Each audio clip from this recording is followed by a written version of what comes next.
Bibliophiles of the internet, my name is Adriana and today I'm here to give you a short and sweet review on what is a very short and sweet book called To All the Boys I've Loved Before by Jenny Han.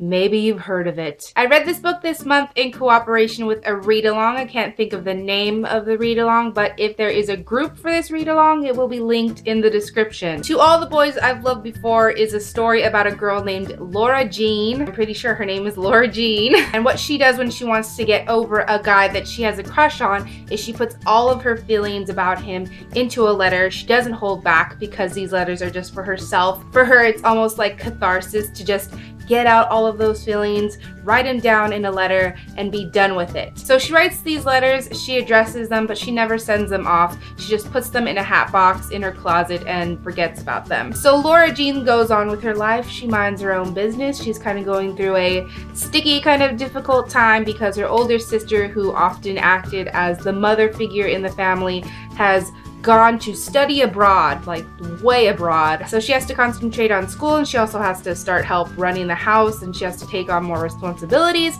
And then all of a sudden her life just completely turns upside down when somebody mails the letters inside of that hat box. And all of her crushes of old suddenly have access to all of her feelings throughout the years, and they know exactly how she feels about them, and it's just a mess. As I said at the beginning of this video, I really did enjoy this book for the most part. It was really fun, really quick read, like ridiculously quick. And also, as other people have said, this is a YA contemporary book that has a really nice family dynamic. You don't really get to see that often. A lot of the times the parents in YA are completely neglected or only mentioned here or there when an authority figure is necessary. She's always thinking about her older sister Margot. She's always hanging out with her younger sister Kitty, and her dad is always around and very involved in her life, and I think that's awesome. I think that's really cool to see. And I also think that it's really cool, if you can tell by this cover, that the character, the star of this story, is ethnically diverse. Yay! She's Korean. I think that's so awesome. I just think that's really refreshing because, first of all, in YA we don't see a lot of romantic leads who are of color, and it did come into play with like their traditions or the food that they ate. I just thought it was a really refreshing aspect of the story. I also thought the romance was really cute on a surface level. When I start thinking critically, which I am apt to do, when I start thinking about all of the guys that Laura Jean had to deal with, I find them very problematic. But for the purposes of the story and for the characters, I thought it was cute.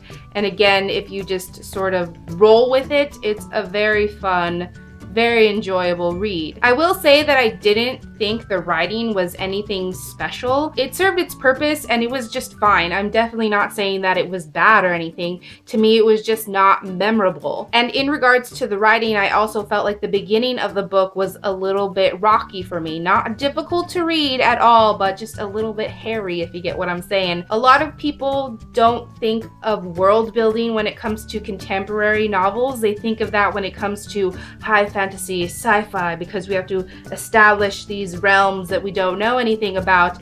But contemporary takes world building too. That's because you have to establish, where does this story take place?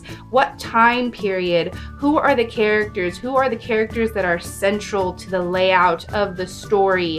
Where does the character go to school? Like, all of that is world building. I just didn't feel like the writing was very effective in the beginning, and it kind of just felt like the story was throwing puzzle pieces at you, like, here, put these together and then we can start the story. And so yeah, it may seem like a weird thing to say, but I think the world building at the beginning of this story wasn't done as authentically, as effectively, as effortlessly as it could have been. And on that note, I will kind of say that I thought this book had a little bit of untapped potential. Just on a personal level, I try to look for contemporary novels that are both fun and meaningful, and I didn't really think this book hit that mark. It was kind of more just fun, which again, is fine. And I really thought the end game of this book was that the protagonist was going to own up to her feelings, to be proud of them, and to let go any of that shame. But that wasn't what it was about. The letters weren't even that big of a part of the story, unfortunately. And I gotta say, this goes back to writing, but I thought the letters themselves really weren't that impressive. They really didn't hold